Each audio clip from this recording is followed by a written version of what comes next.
Good morning to all of you. हम लोगों ने पिछले लेक्चर में पढ़ लिया था force between two parallel current conductor. आज हम लोग समझेंगे टॉर्क ऑन करंट लूप कि अगर कोई एक करंट कैरिंग रेक्टेंगुलर लूप मान लीजिए, उसे अगर हम मैग्नेटिक फील्ड में रखते हैं तो उस पर एक टॉर्क काम करने लगता है। उसी टॉर्क को हम लोग करेंगे कैलकुलेट। तो आज हम लोग ये टॉर्क समझेंगे। ये एग्ज़ाम पॉइंट ऑफ व्यू से बहुत इम्पोर्टेंट है। ये 5 मार्क में पूछे जाने वाला क्वेश्चन है। थोड़ा सा इस चीज़ को आप लोग ध्यान से समझिएगा। हमने ये मान लिया, तो आज की जो हेडिंग है वो क्या है? Torque on current loop in magnetic field.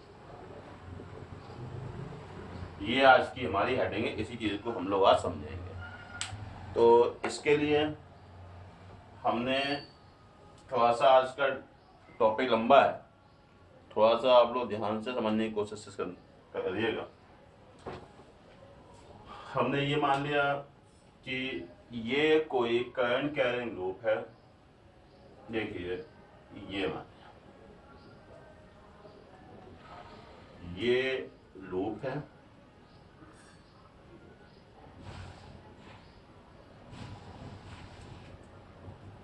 ये ए बी सी डी, ये रेक्टेंगुलर लूप है। ये हमने कोई एक एक्सेस ड्रॉ कर लिया। इस रेक्टेंगुलर लूप को हमने एक मैग्नेटिक फील्ड में रखा हुआ है ऑफ स्टैंड बी, और मैग्नेटिक फील्ड की डायरेक्शन है left to right of the page. ठीक है, ये बन गई आपकी मैग्नेटिक फील्ड। ठीक है, और इस लूप में करंट आई फ्लो हो रहा है।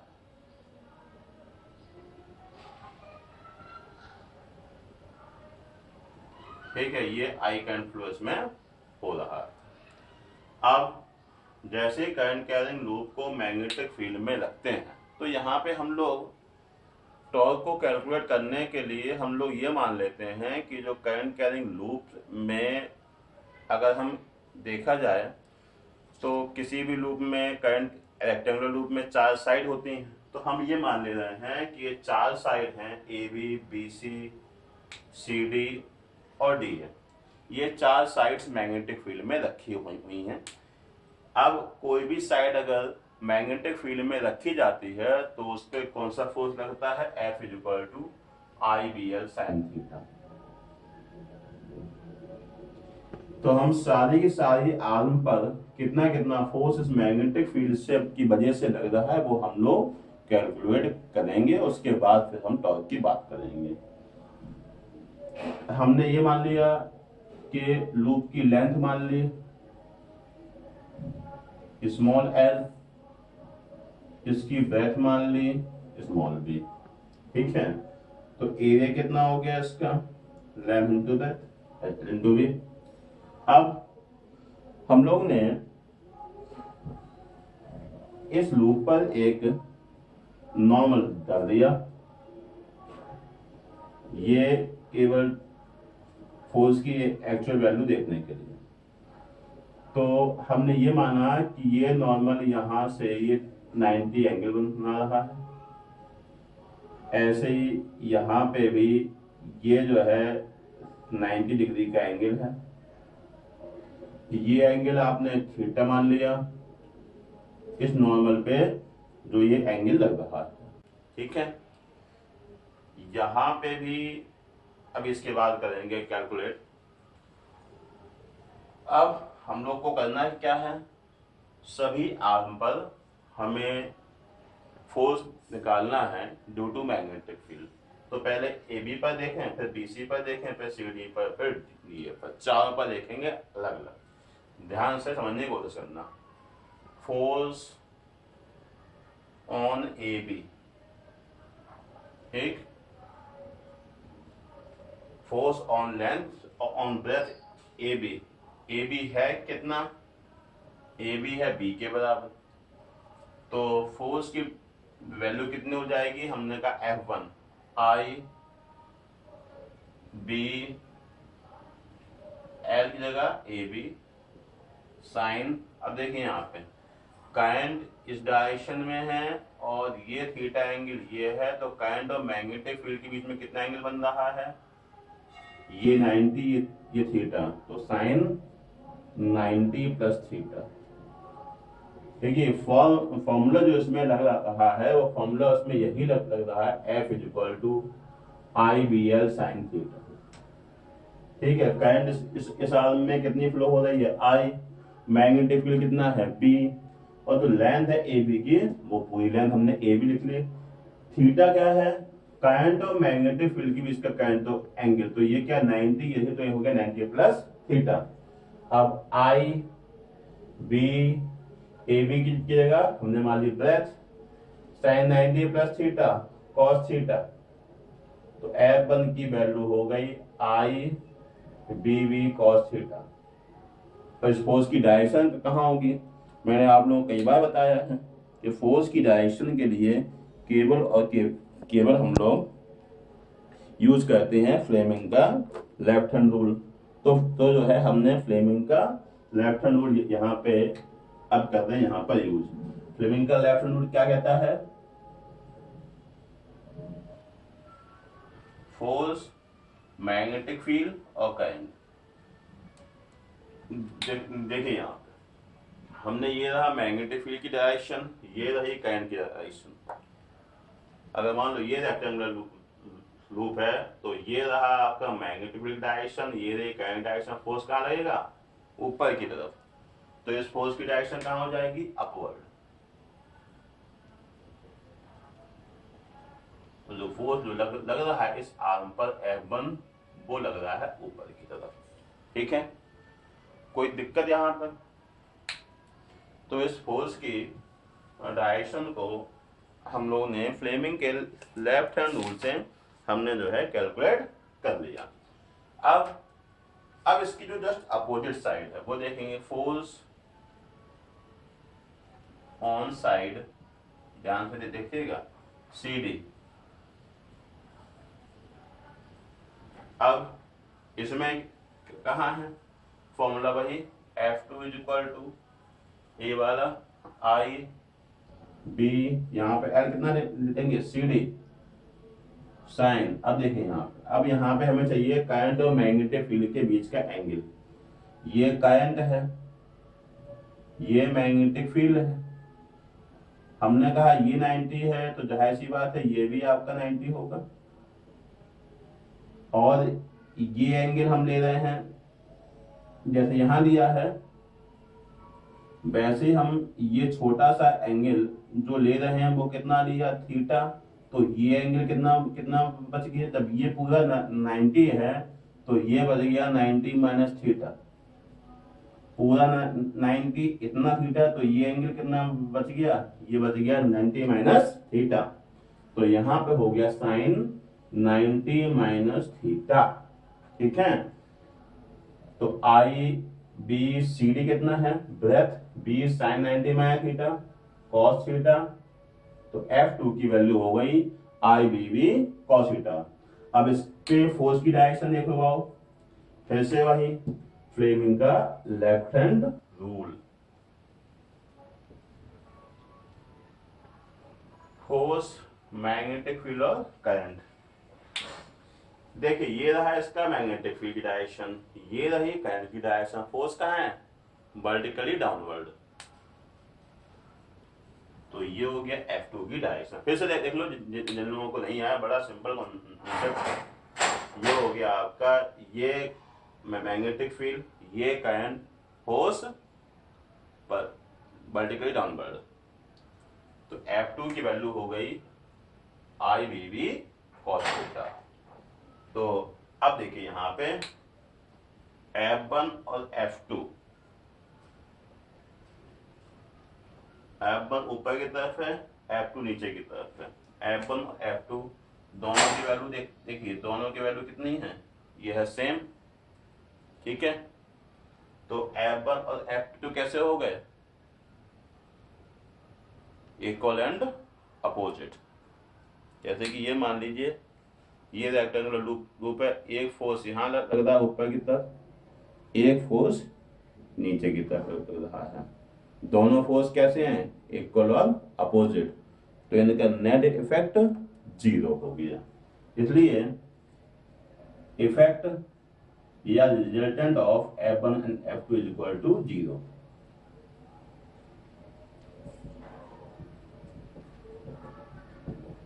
इक्वल टू 0, तो इन दोनों फोर्सेस का नेट इफेक्ट 0 हो गया। ठीक है, तो इसका मतलब क्या क्या हुआ कि ये जो फोर्स AB पर लग रहा है और CD पर लग रहा है, इन दो पर लगने वाले फोर्स का इस रेक्टेंगुलर लूप पर कोई नेट इफेक्ट नहीं होगा। ये दोनों फोर्स एक दूसरे को कह देंगे कैंसिल आउट। तो ब्रेथ की वजह से कोई फोर्स नहीं लग रहा है रेक्टेंगुलर लूप पे। अब देखेंगे हम लोग लेंथ की वजह से फोर्स ऑन साइड BC। देखिए आइए,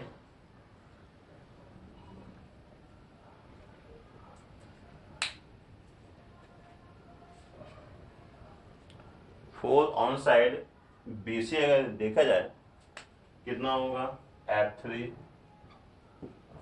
IB, L की जगह देंगे BC, साइन करंट और मैग्नेटिक फील्ड का एंगल 90 डिग्री, साइन 90, तो F3 हो गया IBL। अब इसमें डायरेक्शन देखें वही फ्लेमिंग के लेफ्ट हैंड रूल से, ये रहा मैग्नेटिक फील्ड, ये रही करंट डायरेक्शन, फोर्स कहाँ होगा? आपकी तरफ, towards the reader, towards the observer, या outward from the plane of paper. ये तीन तरह की लैंग्वेज इसमें लिखी जाती है। देखो फिर से समझो फोर्स डायरेक्शन कैसे आ रही। फोर्स, मैग्नेटिक फील्ड और करंट।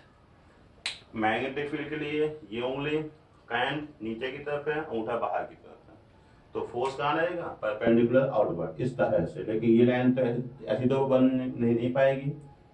ये हो गया आपका F3 की direction, perpendicular and in the outward, या हम लोग क्या कहते हैं towards the observer, towards the reader, जो पढ़ रहा है उसके टुवर्ड्स। चलिए आइए, तो F3 की वैल्यू कितनी होगी? IBL। अब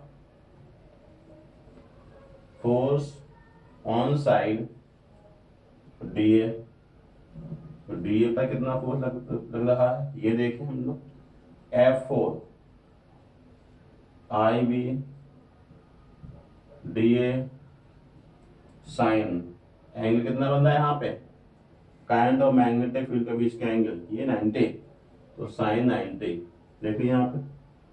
ठीक, तो हो गया आपका IBL साइन P की वैल्यू 1, तो F4 की वैल्यू भी कितनी हो गई? 1।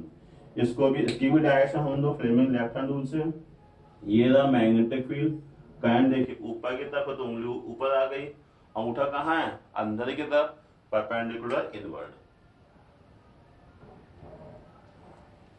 तो ये हो गया आपका F4 की डायरेक्शन। अब समझो यहाँ पे F3 और F4, F3 और F4 इन दोनों का मैग्नीट्यूड सेम है, ठीक, लेकिन इनकी डायरेक्शन अपोजिट है, इनकी लाइन ऑफ एक्शन डिफरेंट है। समझो जैसे मान लो ये रेक्टेंगुलर लूप है, इसमें एक फोर्स बाहर की तरफ काम कर रहा है, एक फोर्स अंदर की जो काम कर, तो ये लूप ऐसा हो जाएगा। ठीक, तो यहाँ पे हम लोग ये कहते हैं these two forces F3 and F4 are equal in magnitude, opposite in direction, so they will produce, so they form couple. F3 and F4 are equal in magnitude, opposite in direction, so they form couple and produces the torque. ये F3 and F4 ये couple form करते हैं। Couple क्या होता है? Pair of equal and opposite forces, ये मैं आपको कई बार बता चुका हूँ। तो ये F3 और F4 ये कपल फॉर्म करते हैं। इस कपल की वजह से इस पूरे के पूरे रेक्टेंगुलर लूप पे एक टॉर्क लगेगा, उस टॉर्क की वैल्यू को हम लोग करेंगे अब calculate. F1 F2 net effect 0, F3 और F4 से यहाँ पे कपल बना, कपल से आएगा टॉर्क। तो F3 की वैल्यू कितनी हो गई, F4 के बराबर IBL। ठीक है, अब बस इसी को हम लोग थोड़ा सा टॉर्क का फॉर्मूला देखेंगे और F3 और F4 की एक्चुअल पोजीशन और बना लें। ये मान लिया ये आर्म BCD है, इस पर ये फोर्स लग रहा है F3 इस डायरेक्शन में, इस पे ये फोर्स लग रहा है F4 इस डायरेक्शन में। ठीक है, तो ये आपकी नीचे वाली आर्म है। ठीक है, इसको हम फिर से जो है रीड्रॉ कर रहे हैं जिससे कि हम लोग कपल की वैल्यू को अच्छी तरह से जो है समझ सकें। हमने ये मान लिया कि इसका अपनी ओरिजिनल पोजीशन से जो डिफ्लेक्शन है वो है थीटा, इसको आप मान लीजिए के मान लीजिए। तो यहां से कपल हम टॉर्क निकालेंगे, टॉर्क की वैल्यू कितनी होती है, ideal force into perpendicular distance between the forces. ठीक है, आइडल फोर्स कोई भी ले लीजिए, दोनों की वैल्यू सेम है, चाहे F3 या F4। फोर्स की वैल्यू कितनी है IBL। परपेंडिकुलर डिस्टेंस दोनों के बीच में कितनी यहाँ पे KD, तो IBL इंटू KD। अब बस हमें KD की वैल्यू फाइंड करनी है। KD के लिए इन ट्रायंगल CKD, ठीक है, साइन थीटा कितना हो जाएगा यहाँ पे KD अपॉन CD। KD की वैल्यू फाइंड करनी है, CD कितना है, ये ब्रेथ के बराबर है, तो KD की वैल्यू हो गई आपकी B साइन थीटा। ये KD की वैल्यू उठा के आपने यहाँ पे रखी, तो टॉर्क की वैल्यू कितनी हो गई IBL into B sine theta. Okay, यहां तक कोई दिक्कत? स्क्रीन शॉट लेना हो तो इन सबके लिए जो है ले लीजिए स्क्रीन शॉट, ले आए। तो इस फिर से ऊपर देखो, tau is equal to IBL B sine theta. अब IBL को हम क्या लिखते हैं, length into depth area of loop, इसको A से नोट करते हैं। ठीक, तो ये हो गया आपका 2 tau is equal to IAB sine theta. ठीक, अब इसको हम एक फॉर्म में और लिख सकते हैं।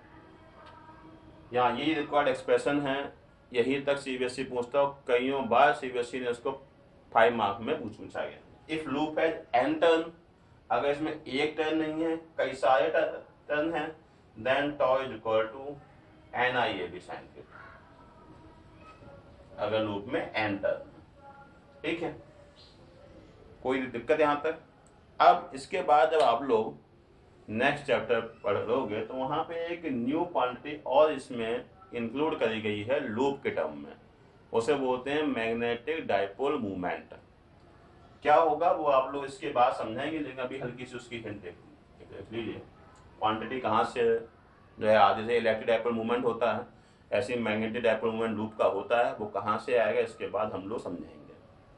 अभी आप लोग ये जान लीजिए कि I into A, current into area को बोलते हैं मैग्नेटिक डाइपोल मूवमेंट।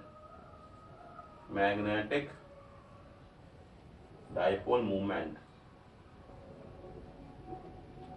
तो टाउ की वैल्यू हो गई MB साइन थीटा, I की वैल्यू यहाँ तक, tau is equal to MB and M के बारे में जानकारी इसके बाद वाले लेक्चर्स में आप लोग समझेंगे। वेक्टर नोटेशन में और tau is equal to m cross b, tau is equal to m cross b, और इसको भी हम लोग वेक्टर नोटेशन में लिख सकते हैं, tau is equal to IA cross b। ठीक है, कुछ पूछना है बताइए।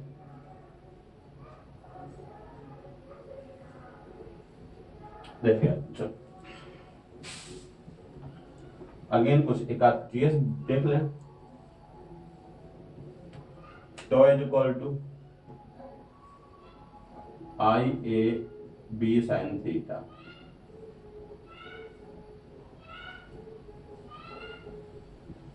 If theta is equal to 0, एक मतलब मैग्नेटिक डाइपोल मूवमेंट और मैग्नेटिक फील्ड का एंगल अगर 0 है, तब tau is equal to IA into B sine 0,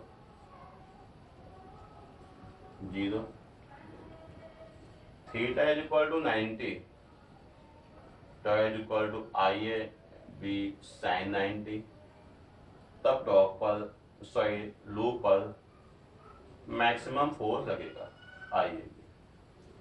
अब मैग्नेटिक डाइपोल मूवमेंट होता क्या है ये हम लोग इसके बाद वाले लेक्चर्स में समझेंगे, उसी तक हम लोग इसके बारे में और जानकारियां मिलेंगी। ये यहाँ तक का टॉपिक था, ये वेरी इंपॉर्टेंट है board exam point of view से। ये अक्सर 3 मार्क में और कई बार ये 5 मार्क में ये क्वेश्चन पूछा गया है। ये टॉपिक इंपॉर्टेंट है, इसको अच्छी तरह से याद कर लीजिए।